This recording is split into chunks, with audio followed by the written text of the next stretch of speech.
Welcome to CNBC's Crypto World. I'm Liz Napolitano, a markets reporter at CNBC, and today I'm here with Matt Hougan from Bitwise and Sebastian Bea from ReserveOne, both CIO at their respective companies. Now, Matt, Sebastian, today we're here to discuss the Bitcoin 4-year cycle. So this has kind of existed as a framework for investors to kind of gauge where Bitcoin is going in terms of price, and it's been used for more than a decade.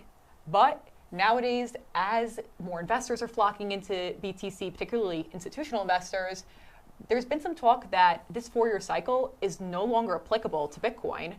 I want to get at a high level what you guys are thinking. Is this 4-year cycle still applicable to the token? Is it kind of going the way of the dodo bird? What do you guys think here? I'll take a stab. I do think it's less important now than it was in the past. I think the 4-year cycle is being replaced by a 10-year grind, by which I mean there are big new forces in the world. They started coming in with the launch of the ETF in January of 2024. They were accelerated by regulatory progress in January of this year. We have the growth of stablecoins and tokenization. I think those forces are bigger and stronger than the forces that historically caused the 4-year cycle. So specifically, I expect the market to be up next year. And so therefore, from that perspective, I think the 4-year cycle is quote unquote dead. I still think it matters because it's in people's minds. I think it's one of the reasons prices have been suppressed this year. But do I think we're in a 4-year cycle? No. I think we're in a 10-year grind upward of strong returns, not spectacular returns, strong returns, lower volatility, some up and down. But I think next year will be up. And so I guess from that perspective, I think the 4-year cycle is quote unquote dead. Got it. Sebastian? Well, in markets, we are unfortunately still today, for the most part, having humans trade assets, right? And humans are predictably irrational, right? Now, we can all sit here and argue why the 4-year cycle doesn't make any sense anymore. It's a commodity, and the 4-year cycle was built around the idea that miners were going to be selling less Bitcoin, and therefore there'd be less supply, and with more demand, you'd have higher prices. And that's largely played out. So we can argue reasonably that it shouldn't really make sense. But then again, a lot of times humans don't make sense, at least for periods of time, right? And where are we today? So all-time highs were 125,000. That was in early October. We are, bordering on 86, 87,000 today, down 30% relatively quickly, right? Pretty painful. So I think it's hard to say for sure that the 4-year cycle is dead.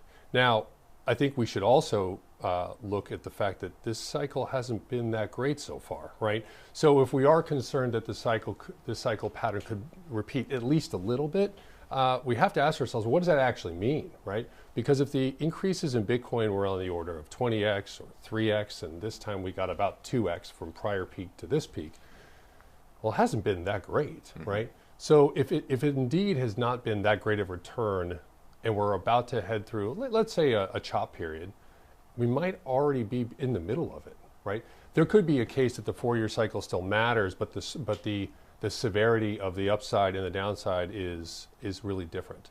And then I think also, we're also seeing some decoupling, I think, from Bitcoin and crypto, right?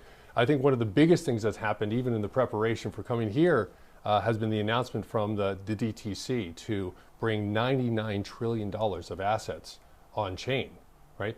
Well, we certainly weren't talking about that in 2021 or in 2017. Now it's actually going to become a reality, or at least the start of it, in the middle of 2026. That's the difference, right? And it could create its own cycle. Maybe it's 4 years or maybe it's 10 years. Now, that's a lot to think about, but I kind of want to go to the theme of distribution, right? So distribution has changed quite a bit for Bitcoin in the past couple of years. We've got, according to River, a Bitcoin platform, still about 2/3 of the holders of the token are these smaller retail investors. I'm just kind of wondering what you make of that kind of proportion of this more than 2/3 of Bitcoin holders being these retail investors versus this growing number of institutional investors. Do you see that balance continuing to change? How does that inform Bitcoin's price trajectory? And then also maybe a little bit, I want to get your takes on how does an institution trading during the market hours from the opening bell to the closing bell, inform Bitcoin's price action versus like somebody who's trading 24/7 on a crypto native exchange? Do you want to take a first shot? Sure. Well, in the case of institutions, just from my experience at BlackRock and over at Coinbase Asset Management, we know that institutions trade substantially differently than retail, right? Retail investors historically are very much momentum based. If it's up, they're buying. If it's down, they're selling, right? Institutions in their plan documents actually have the opposite built in. If it's down and it's in the plan, they actually have to buy to reset to their what they call their strategic asset allocation. And so I think that feature has already started to play into the decrease in the volatility of Bitcoin thus far, right? We're starting to see some evidence that that's the case. If Matt's right, that we're in the middle of or the beginning of a 10-year grind, we should start to see more and more of that over time as institutions add Bitcoin to their asset allocation, and when it goes out of bounds, whether it's too high or too low, they either become sellers or buyers. But that is a stabilizing force for Bitcoin in creating lower volatility. Yeah, I absolutely agree with that, and we are seeing lower volatility, right? Bitcoin is now less volatile than Nvidia for the past year, which is a remarkable development. I do think this distribution from retail to institutional is happening, right? Harvard is buying and retail is selling. It actually plays into that idea of predictable irrationality, or whatever the exact term Sebastian used, which I love. I do think part of the reason we're down this year is you have fast-moving retail crowd that is rotating out in anticipation of that 4-year cycle. And counterbalancing that, the reason we're down 30% and not 60% is you have this persistent, slow-moving institutional buying that's keeping the market up. I think that's probably going to be a common pattern for the next few years as this distribution happens. Maybe like a staircase up and then an elevator down is an experience that we could have in crypto, because you have these two people who move on very different time frames. I'll just add one more fun fact from Bitwise's perspective. I think the institution is just sort of hitting its stride. I don't think crypto is used to how slow those institutions moved. As two examples, we just now had the big four wirehouses, Morgan, Merrill, Wells, and UBS, approve Bitcoin products, even though the ETFs launched in January. So we're just opening the doors. The other experience from Bitwise's perspective, our average institutional client allocates after 8 meetings. If they do meetings on a quarterly basis, and they started when ETFs launched, they're just getting to their 8th meeting now. So I do think you have this slow-moving force and then this fast-moving retail trade, and I think that explains a lot of what's going on in the market. Now, as we're speaking about these drivers that are influencing Bitcoin's price action, I wanted to touch upon President Trump, the administration, and how the current administration and regulatory clarity that's coming on the Hill might be impacting how Bitcoin is moving. So we saw in January, a little bit after Trump's inauguration, that Bitcoin rallied again to a new all-time high. Then again, for the meme coin dinner for official Trump back in the spring, we saw that Bitcoin again smashed another price record, reached a new all-time high. And it seems like there's a lot of moving in step between Bitcoin and what the administration does. The administration announces something, or lawmakers, talk about the asset or show they're embracing crypto, and then Bitcoin rises on the news. We've seen a little bit less of that, though, in the past couple of months, and it seems like we have all this good news coming out of the Hill, coming out of the SEC, the CFTC, but Bitcoin's not moving as much anymore. So I'm just kind of wondering what's going on here in your guys' view, right? Like, is the administration, are the regulators impacting Bitcoin's price? Is that something we should also be looking at and thinking about in terms of the 4-year cycle and whether it's still applicable to Bitcoin or not?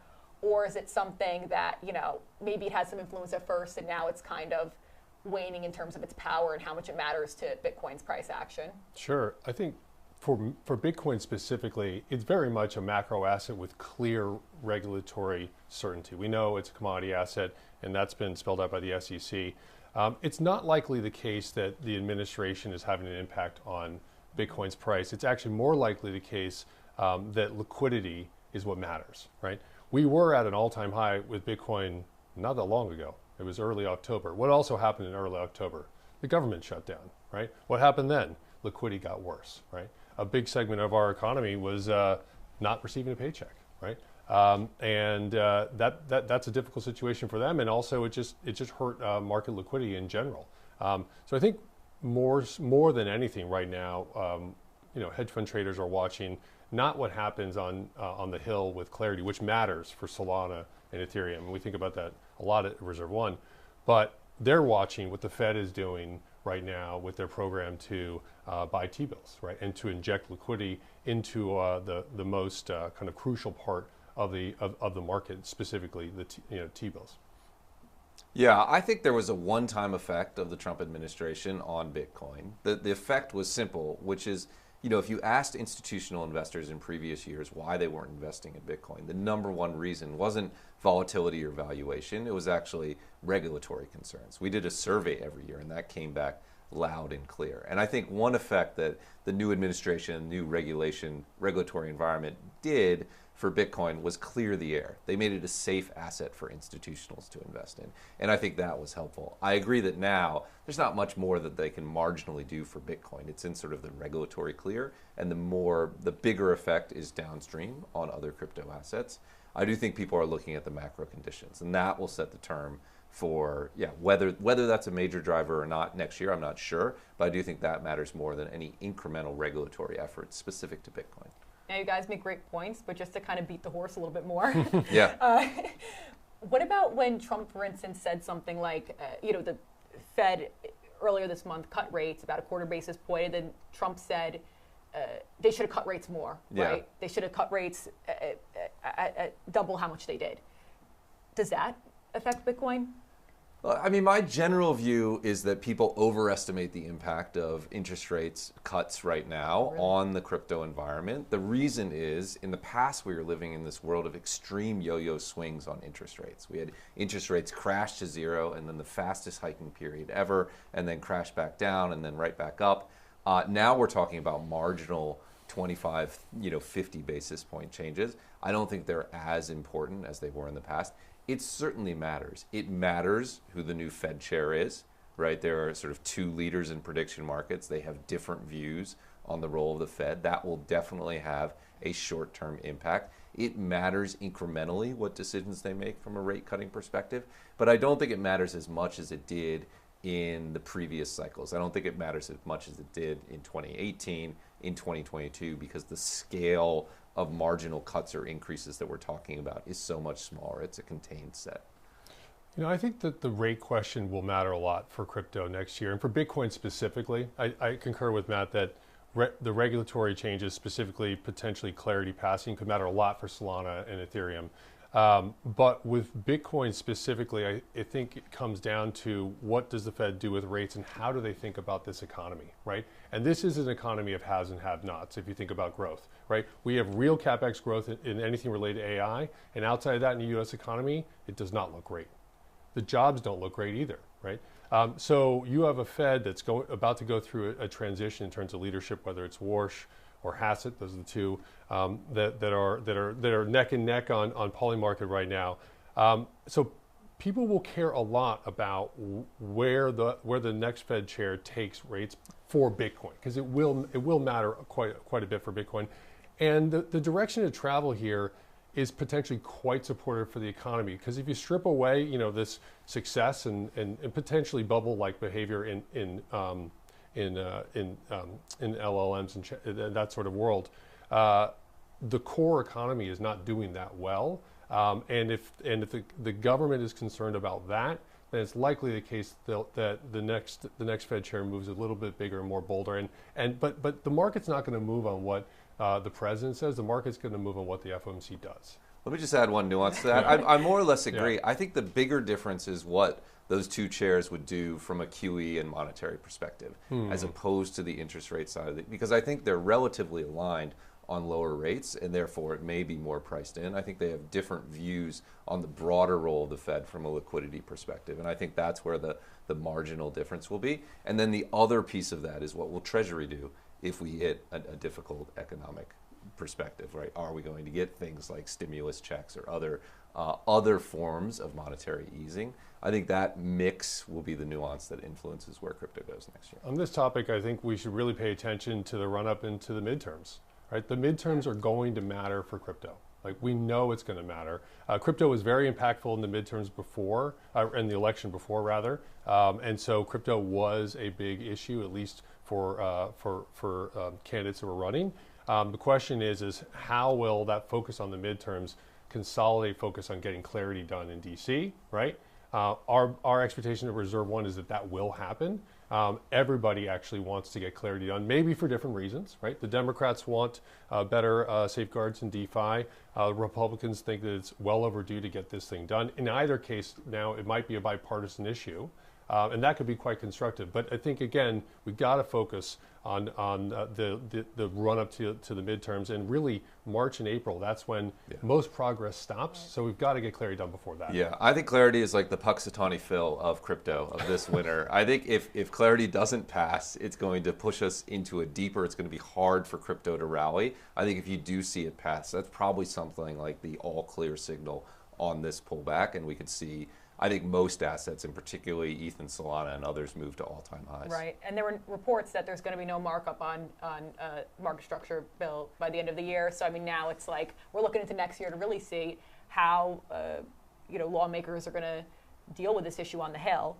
Now, I want to wrap up this discussion by kind of talking about what has changed with Bitcoin in the past 5 years or so, right? Like, imagine you're pitching Bitcoin to investors in a room, which you guys pretty much do for your jobs in one way or another. I'm wondering, what are you saying to investors now, and what were you saying 5 years ago? Like, how did those conversations change? And is the 4-year cycle even a part of these discussions at this point? Or is this the whole discussion so evolved that it just doesn't even really factor in anymore? I think with Bitcoin for institutions, they're going to be less focused on whether a 4-year cycle exists or not, right? The way that they forecast returns is more like over a very, very long period of time, on the order of 30 years, right? And they have to come to a set of beliefs around returns, resistant to inflation, and a 4-year cycle, even if it exists for them, is less relevant. And it could actually even be an opportunity, right? They may say, okay, great. Like, to Matt's point, it takes 8 meetings and they meet every quarter, so it might take 8 quarters. And they might look at it, they might look at the 4-year cycle and say, well, shoot, that just creates an opportunity for us. And they don't have to believe in it to buy or not buy. They have to believe in the asset. In terms of how the asset has changed over the last 5 years, I mean, it's night and day. It's apples and orangutans. Nothing could be more different. Because 5 years ago, Bitcoin was it was a legally gray area, right? We didn't know if it was commodity or security. There were very few regulated ways to actually have exposure to it. All of that has changed in a massive way. We have qualified custodians. We have ETFs that are regulated by the SEC, including those of IBIT, or those of iShare, Bitwise, I should say. So the world has changed dramatically for Bitcoin. It's a different asset than it was in many cases for most institutional investors. Yeah, I absolutely agree. The questions we answered from institutional investors 5 years ago were like, how does Bitcoin work? What is mining? How do you do custody? It was sort of fundamental questions exploring and understanding this asset class. When we go meet with sovereign wealth funds or pensions or even financial advisors, it's now questions about where it fits in a portfolio. It's what are the long-term return characteristics? What are the long-term volatility characteristics? What are the outlook on correlations? How does it behave in different market environments? It's an implementation question instead of an explanation question, and I think that's been a big shift. The other shift, which we didn't really talk about, is concern about debasement, and sort of debasement hedging has become a big thing in institutional portfolios. You have Harvard owning Bitcoin and gold. 5 years ago, that was a very edge case discussion. It wasn't really something people were worried about or implementing in their portfolio, and so I think that has shifted as well.